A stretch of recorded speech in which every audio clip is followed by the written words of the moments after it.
அனைவருக்கும் வணக்கம். இன்றைக்கி வந்து 11/6/2024 டியூஸ்டே அன்றைக்கி Nifty index, bank Nifty index and இன்றைக்கி எக்ஸ்பைரி இருக்க ஃபின் நிஃப்டி இது மூணுலேயுமே சிபிஆர் இண்டிகேட்டர் யூஸ் பண்ணி எப்படி ட்ரேட் பண்ணுறது அப்படிங்கிறத பார்த்துடலாம். அதுக்கு முன்னாடி நேற்று வந்து வேர்ல்டு மார்க்கெட் என்னாச்சு அப்படின்னு பார்க்கும்போது டவ் ஜோன்ஸ், S&P, நாஸ்டாக் இது மூணுமே வந்து பார்த்திங்கன்னா கன்சல்டேஷன் மோடில் இருக்குது. வர புதன்கிழமை அன்றைக்கி வந்து பார்த்திங்கன்னா அங்கே வந்து கன்சூமர் இன்ஃப்ளேஷன் டேட்டா வருது, கூடவே ஃபெட்டோட மீட்டிங்கும் இருக்குது. இன்ட்ரெஸ்ட் ரேட் டிசிஷன் வந்து அன்றைக்கி தான் அனௌன்ஸ் பண்ண போகிறாங்க. அதனால் வந்து பார்த்திங்க அப்படின்னா நேற்று வந்து திங்கள், இன்றைக்கி செவ்வாய், இந்த 2 நாளுமே வந்து பார்த்திங்கன்னா யூஎஸ் மார்க்கெட் கன்சல்டேஷன் தான் ஆகும். பெரிய மூவ் வந்து எய்தர் சைடு மேலேயும் சரி கீழேயும் சரி பெரிய மூவ் இருக்கிறதுக்கான வாய்ப்பு இல்லை. கன்சல்டேஷன் மட்டுமே ஆகும். அவங்க வந்து ஃபெட் மீட்டிங்கில் என்ன சொல்கிறாங்க, ஜெரம் பவுல் என்ன பேசுகிறாங்க அப்படிங்கிறத பொறுத்து தான் இதுக்கப்புறம் யூஎஸ் மார்க்கெட்டில் வந்து பார்த்திங்க அப்படின்னா ஒரு மூவ்மெண்ட் அப்படிங்கிறது இருக்கும். ஸோ அவங்க வந்து பயப்படுறாங்க ஃபெட் மீட்டிங்கில் ஏதாவது சொல்லிடுவாங்களோ அப்படிங்கிறத இண்டிகேட் பண்ணுற முக்கியமான விஷயம் தான் இந்த விக்ஸ். இந்த விக்ஸ் வந்து பார்த்திங்க அப்படின்னா ஒரு 4% ஏறி இருக்குது. ப்ராபப்ளி இன்றைக்குமே வந்து பார்த்திங்கன்னா இது அதிகமாகிறதுக்கு வாய்ப்பு இருக்குது. மேபி இன்னொரு 5-6%, மேபி ஈவன் 10% கூட அதிகமாகிறதுக்கு வாய்ப்பு இருக்குது. நம்ம பொறுத்து இருந்து பார்க்கலாம். அண்ட் யூஎஸோட 10 இயர் பாண்டியில் பொறுத்த வரைக்கும் உங்களுக்கு நல்ல ஒரு ரைஸ் இருந்து இதுக்கப்புறம் சஸ்டெயின் ஆகிட்டு இருக்குது. ஸ்டில் 4.4 தான் இருக்குது. அது பெரிய பிரச்சனையை உண்டு பண்ணாது. அவன் வந்து 4.7க்கு மேலே போனான் அப்படின்னா அது வந்து ஒரு பிரச்சனையை க்ரியேட் பண்ணும். இன்கேஸ் விக்ஸ் இந்த யூஎஸ் பாண்டியில் வந்து பார்த்திங்க அப்படின்னா கீழே விழுறது வந்து பார்த்திங்கன்னா மார்க்கெட்டுக்கு ஒரு பாசிட்டிவான விஷயத்தை ஏற்படுத்தி கொடுக்கும். அண்ட் யூஎஸ் ஆயிலை பொறுத்த வரைக்கும் அவனுமே வந்து பார்த்திங்கன்னா நேற்று ஒரு நல்ல ரைஸ் வந்திருக்கு. செம்மையான புல்லிஷாக க்ளோஸ் ஆகிருக்கான். கிட்டத்தட்ட வந்து பார்த்திங்கன்னா 4% ஏறி இருக்குது. இப்போதைக்கு வந்து பார்த்திங்கன்னா $77 வந்து ட்ரேட் ஆகிட்டு இருக்கான். இதுவுமே பெரிய பிரச்சனை கிடையாது. அவன் $90 மேலே போனால் தான் நமக்கு பிரச்சனை. அடுத்து வந்து நம்ம ஏடிஆரை பார்த்துடலாம்.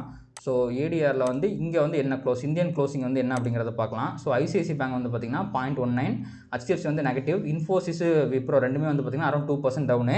நேற்று வந்து ஐடி தான் ரொம்ப அண்டர் பர்ஃபார்மன்ஸ் பண்ணிட்டு ஒரு செக்டாராக இருந்துச்சு. ஸோ அதே இங்கே பார்க்கும்போது உங்களுக்கு வந்து இன்ஃபோசிஸ் வந்து நெகட்டிவில் முடிச்சிருக்கான், 1% தான் நெகட்டிவில் முடிச்சிருக்கான். ஐசிஐசி பேங்க் வந்து இங்கே நல்லா பாசிட்டிவாக முடிஞ்சிச்சு, இல்லை ஃப்ளாட்டாக தான் முடிஞ்சிருக்கான், 0.19% பாசிட்டிவ். ஸோ இங்கே வந்து பார்த்திங்கன்னா ஃப்ளாட்டாக முடிஞ்சிருக்கான். விப்ரோ வந்து 1% தான் டவுனு. HDFC பேங்க் வந்து இங்கே 0.77% வந்து நெகட்டிவாக முடிஞ்சிருந்துச்சு. இங்கே வந்து பார்த்திங்கன்னா ஃப்ளாட்டாக முடிஞ்சிருக்கா. ஸோ பேங்க் ஏடிஆர் ரெண்டுமே வந்து ஃப்ளாட்டாக முடிஞ்சிருக்கு. உங்களுக்கு வந்து ஐடி ஏடிஆருமே வந்து பார்த்திங்கன்னா 1% தான் டவுன் ஆயிருக்கு. இந்தியன் மார்க்கெட்டில் அது 2% டவுன் ஆயிருக்கு. இது ஒரு பாசிட்டிவ் சைன் தான். பேங்க்கும் பெருசாக இறங்கலை, ஐடியும் பெருசாக இறங்கலை. ஸோ இது வந்து பார்த்திங்கன்னா ஒரு பாசிட்டிவ் சைன் தான். அடுத்து வந்து பார்த்திங்கன்னா எஃப்ஐஏடிஏ டேட்டா பொறுத்த வரைக்கும் கண்டினியூஸாக 2வது நாள் வந்து எஃப்ஐ பை பண்ணியிருக்காங்க. இது ஒரு மிகப்பெரிய பாசிட்டிவ் சைன். டிஐயும் வழக்கம் போல் அவங்களுக்கு மியூச்சுவல் ஃபண்ட்லேருந்து நிறைய காசு வருது, அவங்க பை பண்ணி தான் ஆகணும். அதனால் அவங்களும் பையிங்கில் தான் இருக்காங்க. ஓவராலாக வந்து பார்த்திங்கன்னா இன்ஸ்டியூஷன் ஃபிகர் வந்து பாசிட்டிவாக இருக்குது. இது ரொம்ப ஒரு பாசிட்டிவான சைன். இந்த எஃப்ஐயை வந்து நம்பிட முடியாதுங்க. நான் இன்றைக்கும், அதாவது டியூஸ்டே அன்றைக்கும் அவங்க பை பண்ணிட்டாங்க அப்படின்னா தொடர்ந்து 3 நாளாக பை பண்ணிட்டாங்கன்னு அர்த்தம். ஸோ அதுக்கப்புறம் வந்து பார்த்திங்கன்னா பெருசாக அவங்க செல் பண்ண மாட்டாங்க அப்படிங்கிறத இண்டிகேஷன். ஸோ இன்றைக்கோட எஃப்ஐ ஃபிகர் அப்படிங்கிறது மார்க்கெட்டை டிட்டர்மெண்ட் பண்ணுற ஒரு விஷயமா இருக்கும். ஏன்னா எஃப்ஐ பை பண்ணும்போது நம்ம மார்க்கெட் கீழே போனால் சரித்திரமே கிடையாது, தொடர்ந்து ஏற்றத்திலே தான் இருக்கும். ஸோ அதை பொறுத்து இருந்து பார்க்கலாம் நம்ம. அண்ட் இப்போதைக்கு வந்து பார்த்திங்க அப்படின்னா டவ் ஜோன்ஸ் வந்து வேர்ல்டு மார்க்கெட் ஃபியூச்சர்ஸ் பார்க்கும்போது டவ் ஜோன்ஸ் வந்து 0.17% நெகட்டிவ். நாஸ்டாக் அண்ட் S&P வந்து பார்த்திங்கன்னா ஃப்ளாட்டாக நெகட்டிவாக இருக்காங்க. டாக்ஸு, யூரோப்பியன் மார்க்கெட் எல்லாமே வந்து பார்த்திங்கன்னா சேம் அதே தான், ஃப்ளாட் வித் நெகட்டிவ் பயாஸு. அடுத்து நிக்கி மட்டும் லைட்டாக பாசிட்டிவாக இருக்கான். தைவான் வந்து பார்த்திங்கன்னா 1% பாசிட்டிவாக இருக்கான். ஸோ பெரிய ஒரு மொமெண்டம் அப்படிங்கிறது இல்லை அப் சைடு. அதே மாதிரி டவுன் சைடு பெரிய மொமெண்டம் இல்லாமல் ஒரு ஃப்ளாட்டாக தான் இருக்காங்க எல்லாருமே. ஸோ கிஃப்ட் நிஃப்டியை பொறுத்த வரைக்கும் அவன் வந்து 23,271 அப்படிங்கிற ரேஞ்சில் வந்து ட்ரேட் ஆகிட்டு இருக்கான். இப்போ என்ன விஷயம் அப்படின்னு நீங்கள் பார்த்தீங்கன்னா, நம்ம கிஃப்ட் நிஃப்டி இருக்கான்ல, கிஃப்ட் நிஃப்டிக்கு வந்து பார்த்திங்கன்னா இதுக்கு வந்து ப்ரீமியம் மட்டும்தான் இருக்கும். ஏன்னா இது ஃபியூச்சர்ஸு. நிஃப்டியோட ஸ்பாட்டுக்கும் ஃபியூச்சருக்கும் இருக்க டிஃப்ரெண்ட்டை பாருங்களேன். எப்போவுமே வந்து இது 11ஆம் தேதி அப்படின்னா உங்களுக்கு வந்து இந்த மந்தோட எக்ஸ்பைரி அப்படிங்கிறது இப்போ நிஃப்டிக்கு வந்து பார்த்திங்கன்னா 27ஆம் தேதி தான் எக்ஸ்பைரி. அப்போ இந்த 27ஆம் தேதி தான் இந்த நிஃப்டியோட ஸ்பாட்டோட ப்ரீமியமும் பேங்க் நிஃப்டியோட ப்ரீமியமும் வந்து பார்த்திங்கன்னா ஒன்றா மெர்ஜ் ஆகும். அது வரைக்குமே வந்து பார்த்திங்கன்னா நிஃப்டி ஃபியூச்சரோட ப்ரீமியம் வந்து அதிகமாக தான் இருக்கும். இவன் 259 இருக்கான்னா இவன் இந்த நேரத்தில் 300, 310 இருக்கணும். ஆனால் அப்படி இல்லாமல் இவன் டிஸ்கவுண்ட்டில் இப்போ ட்ரேட் ஆகிட்டு இருக்கான். இது வந்து பார்த்திங்கன்னா ஒரு மிகப்பெரிய நெகட்டிவான விஷயம். நிறைய பேர் ஷார்ட் அடிச்சு வச்சுருக்காங்க அப்படிங்கிறத இண்டிகேஷன். பேங்க் நிஃப்டியும் அப்படி தான் இருக்கான். பேங்க் நிஃப்டியோட ஸ்பாட் 780 இருக்குது, ஃபியூச்சர் ஆனால் 732 இருக்குது. விச் மீன்ஸ் உங்களுக்கு ஸ்பாட்டோட ஃபியூச்சர் வந்து டிஸ்கவுண்ட்டில் ட்ரேட் ஆகிட்டு இருக்குது. ஸோ ப்ராபப்ளி மார்க்கெட் கீழே போகலாம் அப்படிங்கிறதுக்கான ஒரு இண்டிகேஷன் தான் இது. ஸோ இப்போ எல்லாமே வந்து பார்த்திங்கன்னா ஓரளவுக்கு ஃப்ளாட்டாக இருக்க மாதிரி இருக்குது. இந்த ஃபியூச்சர் மட்டும் வந்து பார்த்திங்கன்னா ஒரு சின்ன நெகட்டிவிட்டியை வந்து காமிக்கிறான். ஸோ நம்ம இவன் என்ன பண்ணுறான் அப்படிங்கிறத பொறுத்து இருந்து பார்க்கலாம். அண்டு இப்போ வந்து பார்த்திங்கன்னா நம்ம சிபிஆர் ஆன் பண்ணிவிட்டு நேற்று நிஃப்டியில் என்னாச்சு அப்படிங்கிறத பார்க்கலாம்.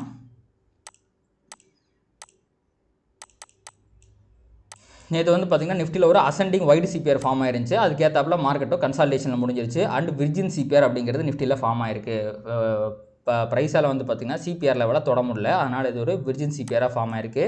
இது ஒரு positive sign. In case market fall ஆச்சு அப்படின்னா இந்த சிபிஆர் அப்படிங்கிறது ஒரு நல்ல சப்போர்ட்டை ப்ரொவைட் பண்ணும் நிஃப்டிக்கு. அடுத்து பேங்க் நிஃப்டியை பொறுத்த வரைக்கும் உங்களுக்கு இதில் விர்ஜின் சிபிஆர்லாம் ஃபார்ம் ஆகலை. பட் உங்களுக்கு அசெண்டிங் வைடு சிபிஆர் மாதிரி காமிச்சிருந்துச்சு. மார்க்கெட்டும் கன்சாலிடேட் ஆயிடுச்சு.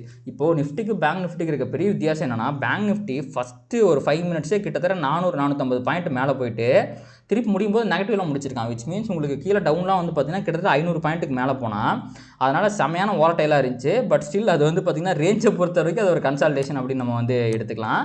ஸோ பேங்க் நிஃப்டி வந்து இந்த மாதிரி லெவலில் தான் சுற்றிக்கிட்டு இருக்கான். இவனுக்கு விர்ஜின் சிபிஆர்லாம் ஃபார்ம் ஆகலை. பட் இந்த இடம் இருக்குது பார்த்தீங்களா, இந்த இடம் எனக்கு தெரிஞ்சு ஒரு நல்ல செல்லர்ஸ் வந்து உள்ளே வந்த இடம் நினைக்கிறேங்க இந்த கன்சால்டேஷன். ஏன்னா அதிலிருந்து மேலே போகும்போது தான் செம்மையாக இறக்கியிருக்காங்க. இப்போ வந்து பார்த்திங்கன்னா இந்த கன்சால்டேட்டட் ஆகிருக்க இடமும் இதோட ஹை இருக்குது பார்த்தீங்களா 50,250, இது ரெண்டுமே வந்து பார்த்திங்கன்னா பேங்க் நிஃப்டிக்கு மிகப்பெரிய ரெசிஸ்டன்ஸாக ஆக்ட் ஆக போகுது. இதை தாண்டுற வரைக்கும் பேங்க் நிஃப்டி வந்து பாசிட்டிவ் கிடையாது.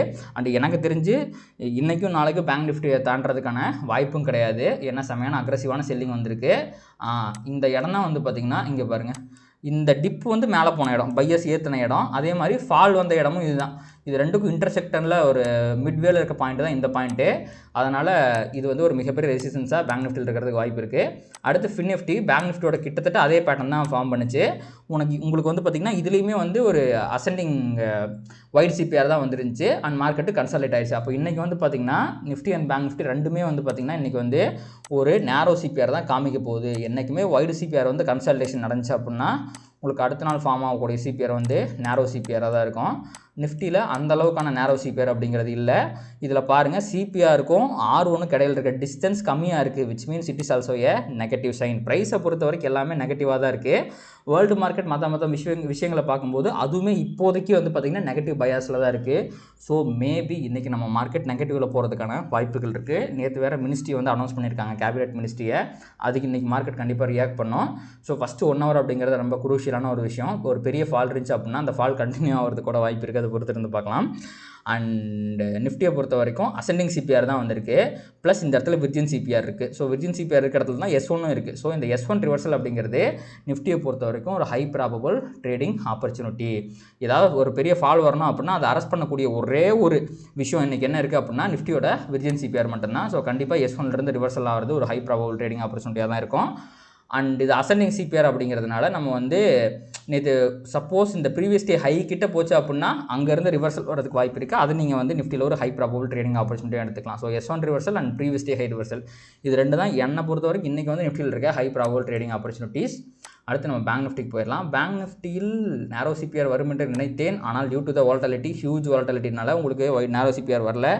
அகைன் வந்து பார்த்திங்கன்னா அசெண்டிங் உங்களுக்கு வந்து பார்த்திங்கன்னா இந்த சிபிஆர் வந்து ஒரு மீடியம் சிபிஆர்னு சொல்லலாம். வைடு சிபிஆர் கிடையாது, மீடியம் சிபிஆர் தான்.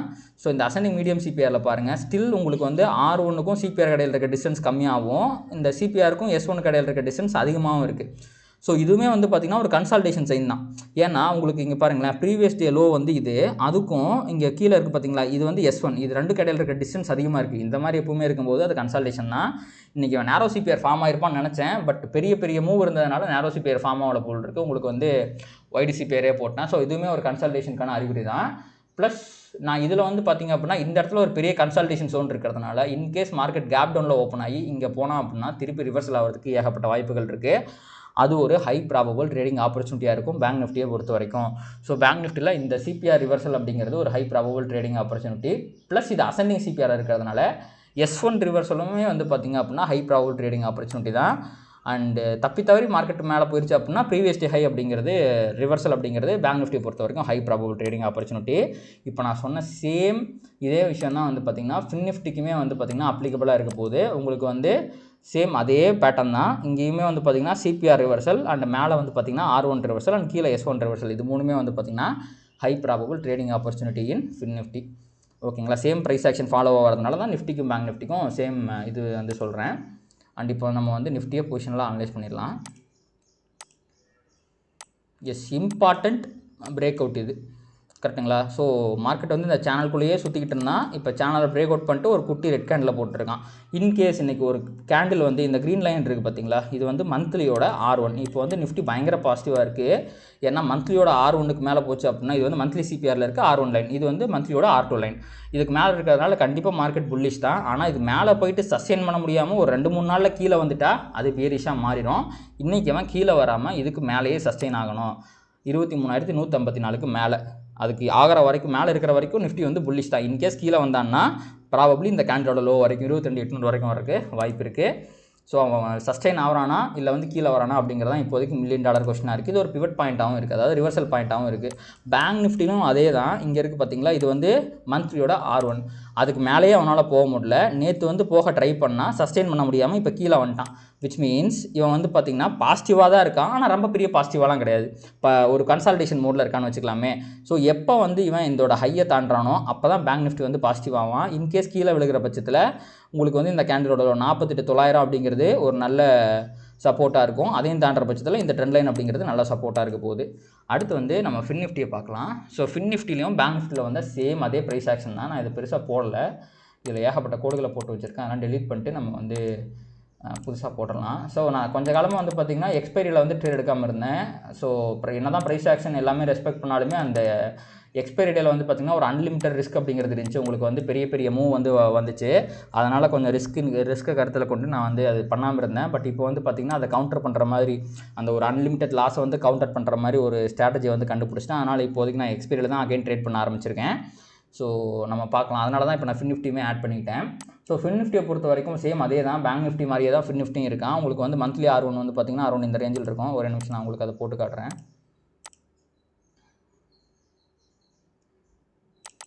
இதுதான் மந்த்லி சிபிஆர். இதுதான் வந்து பார்த்திங்கன்னா மந்த்லி R1. இது மந்த்லி R1 அண்ட் இது வந்து பார்த்திங்கன்னா மந்த்லி R2. ஸோ இவன் வந்து பார்த்திங்கன்னா சிபிஆருக்கு மேலே இருக்க மந்த்லி சிபிஆருக்கு மேலே இருக்கிறது ஒரு பாசிட்டிவிட்டி தான்.